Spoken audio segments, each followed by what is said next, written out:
Campina Grande, segunda-feira, 25 de novembro. Hoje celebra-se o Dia do Doador de Sangue. Você é doador de sangue?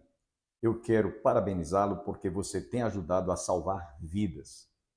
Eu espero que nesse dia você possa realmente demonstrar o quanto você ama o próximo como a si mesmo. Dentro de instantes estaremos ouvindo outra vez o pastor Antônio Júnior e você ainda ouvirá o conjunto coral Sarah Calley interpretando uma das músicas que foi nesta última celebração do aniversário trazido como hinos do novo repertório. Portanto, continue conosco, porque Deus vai abençoar a sua vida, a sua família e o seu coração. Mas antes, deixe-me fazer um apelo àquelas pessoas que estão conosco. Primeiro, gostaríamos que você divulgasse o nosso programa para que muitas pessoas pudessem nos assistir e se inscrever no nosso canal do YouTube todos os dias, de segunda às sextas-feiras. Você pode compartilhar com amigos, parentes e vizinhos. A segunda coisa, eu peço as vossas orações para que este programa permaneça no ar. No próximo ano estaremos celebrando o 34º aniversário ininterruptos que estamos levando as boas novas de salvação a milhares de telespectadores e internautas.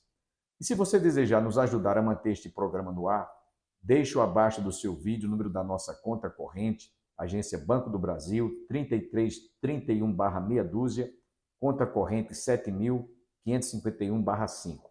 Ficaremos profundamente agradecidos por tantos quantos puderem nos ajudar, orando e contribuindo. Nesse instante, quero deixá-los com o conjunto coral Sarah Calley, da Igreja do Calvário, pela celebração do 44º aniversário no último domingo. Deleite-se com esta música.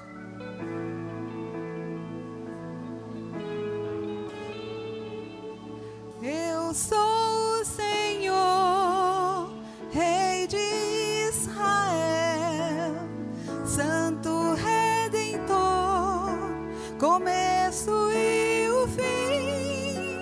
Sou o Criador, o verdadeiro Deus. Eu sou a cura, sou o poder. Eu sou, amém, estrela da manhã.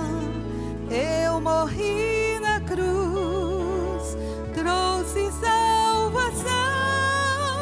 Conheço a tua dor e ouço teu clamor, e minha destra não falhará.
na carta aos Hebreus, eu peço que você abra de novo no mesmo capítulo.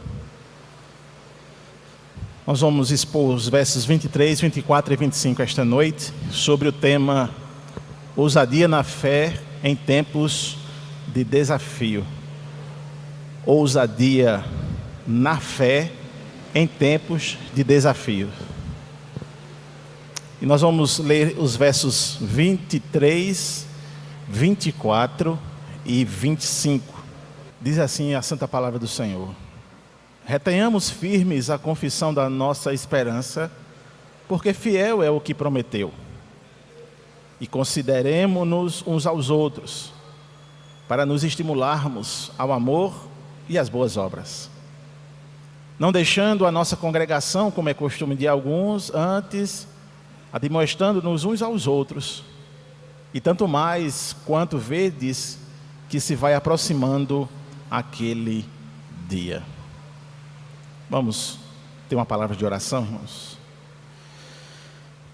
Santo Deus, Pai de misericórdia, de amor, de compaixão, aquele que criou absolutamente tudo e reina sobre tudo, é no nome de Jesus que estamos diante da Tua palavra, é pelos méritos de Cristo que estamos reunidos, e é nessa fé que confiamos que estamos no lugar certo, servindo ao Deus verdadeiro, o Todo-Poderoso. Faz o que apraz a Tua palavra nos nossos corações, dispersa todo qualquer pensamento contrário e cativa os corações a Ti, Senhor. A todos quantos estão nesta noite aqui, na igreja, ou por algum momento vão ouvir-nos pelas mídias como o YouTube, Senhor. É assim que eu te peço, agradecido neste momento, em nome de Jesus. Amém. Meus queridos, os tempos de hoje exigem de nós uma fé que eu vou dizer, assim como no passado, exige de nós uma fé corajosa. Corajosa. Nós somos desafiados todos os dias pelas dúvidas, pela pressão social, pela culpa, por crises. E em um mundo marcado por esses desafios constantes, muitas vezes nos encontramos diante de situações que vai testar a nossa fé, a nossa confiança nas promessas de Deus. A passagem de Hebreus 10, 19 e 22, a qual nós lemos na pastoral hoje pela manhã, ela enfatizou a possibilidade de entrar na presença de Deus com plena confiança, graças ao sacrifício de Cristo, que abriu um caminho novo e acessível.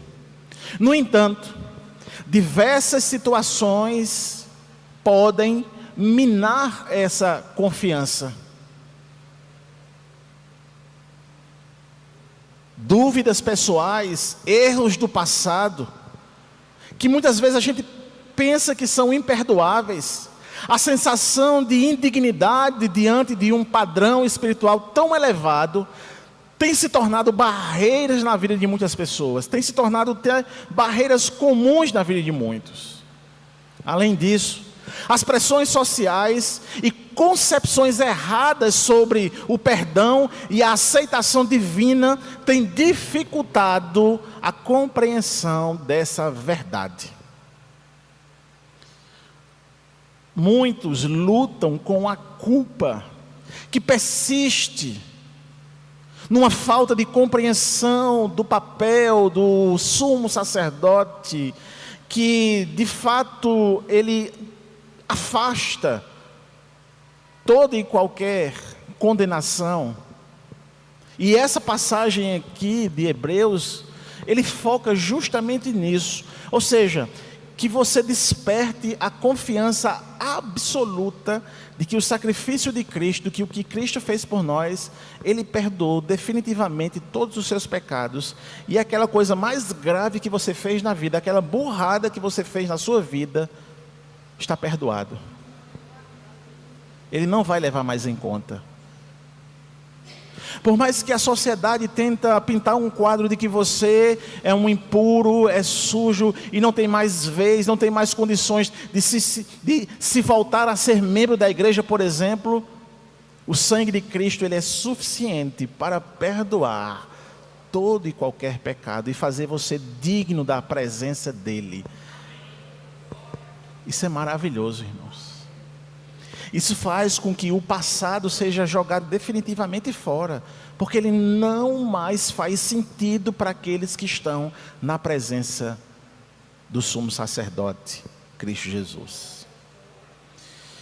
Entender e superar essas barreiras é essencial para que você possa vivenciar plenamente a confiança e a liberdade que essa mensagem oferece. Para que possamos lutar e superar os desafios. Uma fé inabalável frente, irmãos, ao conhecimento dos desafios, então se faz necessário. Eu quero pensar com vocês esta noite sobre 5 situações que podem interferir na crença e na prática da nossa espiritualidade, da nossa fé, da nossa confiança. A primeira delas é o que eu já disse e repito mais uma vez, é o sentimento de culpa persistente. Pessoas que carregam uma forte culpa por erros dos passados. Isso tem dificultado em acreditar que verdadeiramente foram perdoados, mesmo conhecendo o sacrifício de Jesus. Geralmente, pessoas que cometem erros graves no passado sofrem com a culpa desse erro. Como se o sangue de Jesus não fosse suficiente para perdoar todo e qualquer pecado. Mas em segundo lugar, as pressões e críticas sociais. A sociedade moderna frequentemente promove valores que contradizem os ensinamentos cristãos. E hoje, com o advento das redes sociais, das mídias sociais, esse apelo, esse ensinamento errôneo, contrário às Escrituras, estão na palma das nossas mãos, a abertura ou a um clique dessas informações. São vídeos, são textos, são comparações esdrúxulas que fazem com que minem a suficiência em Cristo e faz com que o ensino secular, o conhecimento secular se torne mais palpável, mais atraente, mais robusto. Eu não tenho nenhum estudo científico aqui agora. E talvez isso nunca foi feito, nenhuma pesquisa no Brasil sobre isso. Mas em conversas com colegas e com juventude, a leitura de alguns livros faz-me comprovar que jovens são hoje os que mais sofrem com a crítica social e com as pressões sociais. Eu digo isso porque nas universidades, as pressões e críticas à religião são mais contundentes. Nesse ambiente acadêmico, a maioria dos professores e dos colegas ali que estudam tem uma visão cética ou até crítica em relação às crenças religiosas. Eu às vezes brinco, quando eu falo da minha graduação, que foi em Educação Física, eu não senti muito isso, porque lá a gente só pensava em jogar bola. Alguém deu uma risadinha aí, né? É um curso superior. A gente não ia só jogar bola. Tinha ensino científico. Mas não tinha essa concentração. Entretanto, quando nós vamos para a área de humanas, hoje, como pai de Maria Cecília, eu digo, você não vai para a universidade pública. Ela não vai estudar na universidade pública. Porque a universidade pública hoje, infelizmente, é um antro de tudo quanto não presta. Uma câmera entrou na Universidade Estadual do Rio de Janeiro e o que a câmera encontrou foi pessoas se drogando, pichações e imoralidades. Então a gente não, como eu disse, eu não tenho uma pesquisa científica, mas eu posso dizer isso, porque é isso que a gente vê. E quando um jovem adentra um ambiente como esse, e ele fala de Cristo Jesus, ele é extremamente criticado, vilipendiado, cancelado, menosprezado. E todas essas coisas é muito ruim, irmãos. Quem gosta de ser cancelado? Quem gosta de ser criticado? Quem gosta de ser condenado? Ninguém. Você está num ambiente que quer fazer parte daquele ambiente social para o crescimento. Mas infelizmente, essas áreas estão por demais com visão cética, totalmente fora daquilo que chamamos de cristianismo. Muitos sofrem com comentários desdenhosos, debates sobre a ciência e religião, e uma cultura que valoriza mais o secularismo, tem feito com que o jovem se sinta constrangido e receoso de expressar a sua fé em Cristo. Em terceiro lugar, a falta de compreensão do papel de Jesus. Muitos podem ter uma compreensão superficial da importância de Jesus como sumo sacerdote, mas o que dificulta a confiança em seu papel mediador e no acesso direto a Deus é que uma pessoa que cresceu em um ambiente religioso, onde as práticas eram focadas em rituais e regras, sem uma ênfase clara da importância do sacrifício de Jesus e sua função mediadora, também fez com que essa pessoa deixasse de acreditar na suficiência de Cristo. Eu vou dar um exemplo bem prático. Quantas vezes nós fomos levados a ambientes que era mais importante a vestimenta do que a confissão ou o entendimento do que é Cristo para você?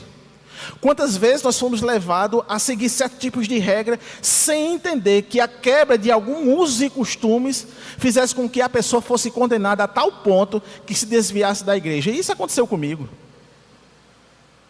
Era tanta regra, era tanto usos e costume, era tanta coisa que não me fazia sentido.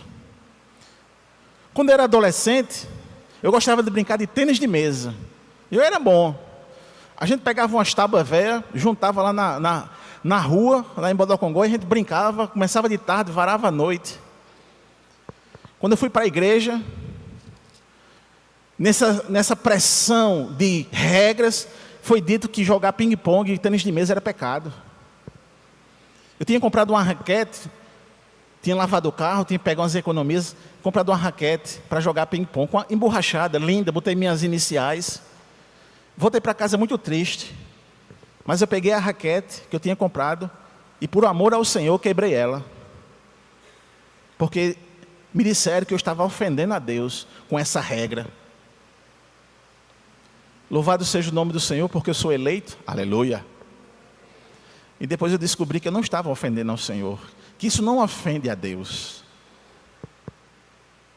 Não voltei mais a jogar como jogava como adolescente, mas vez por outra eu ainda pego uma raquete e dou minhas raquetadas. Mas o fato, irmãos, é que a falta de compreensão do papel de Jesus Cristo tem levado muitas pessoas a seguirem regras por seguirem, porque não entendem aquilo que Jesus fez na sua vida e daquilo que de fato ofende ou não a Deus. Outra coisa que eu poderia pensar aqui com vocês, e que muitos, é que pessoas acreditam que precisa cumprir uma série de atos ou rituais específicos para merecer a presença de Deus, sentindo que nunca o que eles fazem é suficiente. Eu falei hoje pela manhã, lembra que eu disse? Deus é imutável e cumpre as suas promessas, nos dá uma certeza de que, independentemente das situações, podemos confiar nele. Em segundo lugar, o amor incondicional de Deus.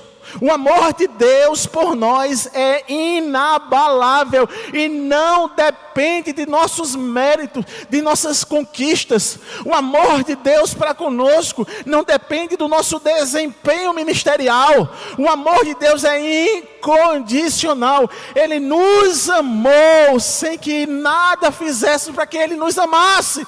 Simplesmente Ele ama. E ser objeto do amor de Deus é algo tremendo. Aleluia. Romanos 8, 38, 39, Paulo vai afirmar que nada pode nos separar do amor de Deus que está em Cristo Jesus. Esse amor profundo, ele é um amor constante, e ele é um incentivo para que eu e você permanecermos na presença dEle, de forma firme, sabendo que Ele nunca vai nos abandonar. Outra coisa que podemos nos firmar nessa glória de Deus é a sabedoria de Deus. Deus é soberano, e na sua soberania Ele governa sobre toda a criação. Ele governa com justiça, Ele governa com sabedoria, Ele tem um controle absoluto de tudo, sobre todas as coisas, sobre todos, e nada acontece fora da sua vontade. Essa verdade nos lembra que, mesmo quando tudo parece errado, podemos confiar que Deus está no comando e trabalha em nosso favor, para o nosso bem. Aleluia. É a afirmação do versículo 28 do capítulo 8. Todas as coisas, absolutamente todas as coisas cooperam para o nosso bem. Eu não sei, eu não compreendo, porque eu tenho uma carga da minha carne, eu tenho uma carga de tradição, eu tenho um entendimento humano, e muitas vezes eu quero opinar com o entendimento humano sobre as coisas de Deus, e toda vez que a gente faz isso, a gente quebra a cara. Mas quando eu olho para as Escrituras, Deus, eu não sei porque está cooperando para o meu bem, mas eu te louvo, porque isso está fazendo com que eu te ame cada vez mais, e eu confie no Senhor, mesmo diante da morte iminente. Isso acontece na vida do crente. Em quarto lugar, a presença de Deus. Deus está sempre conosco. Jesus prometeu em Mateus 28, 20: eis que estou convosco todos os dias, até a consumação dos séculos. Essa certeza da sua presença continua a nos dar conforto e força, para que o crente não desanime, mesmo enfrentando dificuldades. Em quinto lugar, a glória eterna prometida. Deus promete uma glória futura que supera em muito qualquer tribulação presente. Em 2 Coríntios, capítulo 4, verso 17, diz: porque a nossa leve e momentânea tribulação produz para nós um peso eterno de glória muito excelente. Meus irmãos, ter essa esperança nos ajuda a manter os olhos fixos na eternidade e nos motiva a não vacilar na fé. Meus irmãos, Jesus é o autor e consumador da nossa fé e o exemplo perfeito de como confiar em Deus nos momentos mais difíceis. Hebreus capítulo 12, verso 2 nos encoraja a olhar para Jesus, o qual, pelo gozo que lhe foi proposto, suportou a cruz, desprezando a vergonha. O próprio Jesus confiou e cumpriu o plano do Pai, mesmo quando isso significou enfrentar a maior adversidade de todos. O próprio Jesus é esse exemplo de confiança, de fé. O próprio Jesus é esse que se colocou como nós, e assim atendeu pela fé todas as exigências de Deus Pai. Meus amados irmãos, então nós temos essa ousadia na fé, de saber que estamos com Deus e Ele está conosco. E o que define isso absolutamente é a nossa confiança e não as circunstâncias. Mesmo que as circunstâncias sejam boas, mesmo que elas sejam más, mas isso definitivamente não condiciona a presença de Deus na sua vida. Porque o que condiciona a presença de Deus na sua vida é fé. É fé.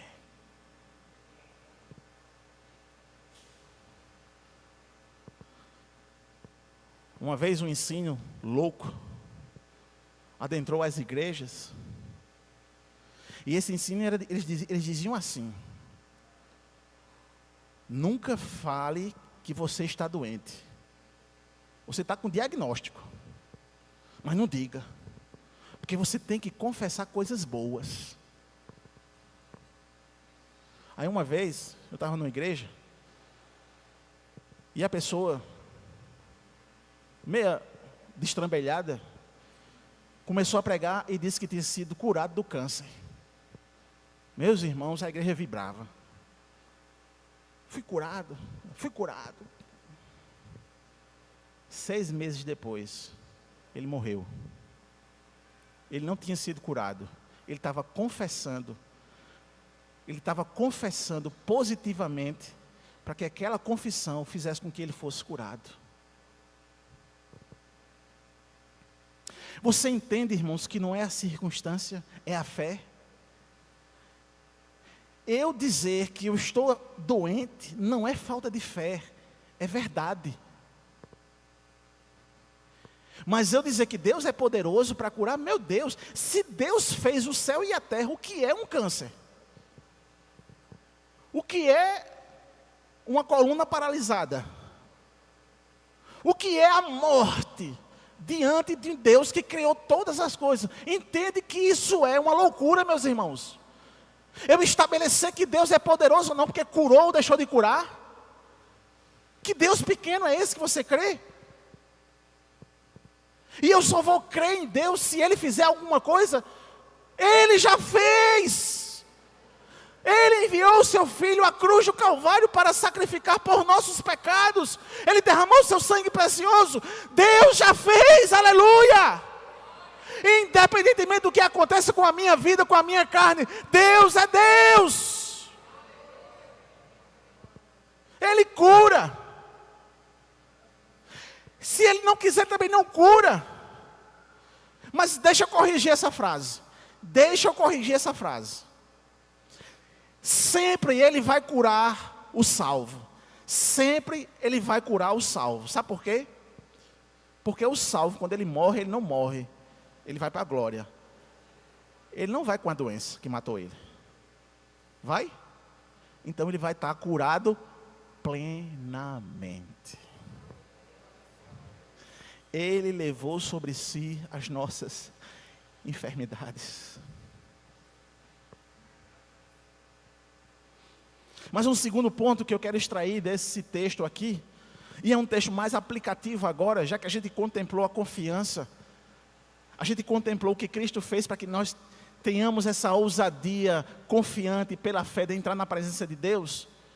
O autor agora vai trazer algumas questões básicas e práticas. E ele vai dizer o seguinte: a importância do apoio mútuo. O verso 24 diz: consideremos-nos também uns aos outros, para nos estimularmos ao amor e às boas obras. Esse versículo ele sublinha um chamado para que cada crente se preocupe com os outros de forma ativa e intencional. Irmãos, agora eu vou tratar o relacionamento nosso. O nosso relacionamento. E a palavra consideremos-nos sugere que devemos pensar e planejar maneiras de entender e fortalecer os outros. A ideia é pensarmos que não existe membro descartável, que não possa ter uma função no corpo. Isso não existe. Todos os membros têm uma função. Agora o fato é, não é a função que você quer exercer. é a função que Deus designou para você exercer.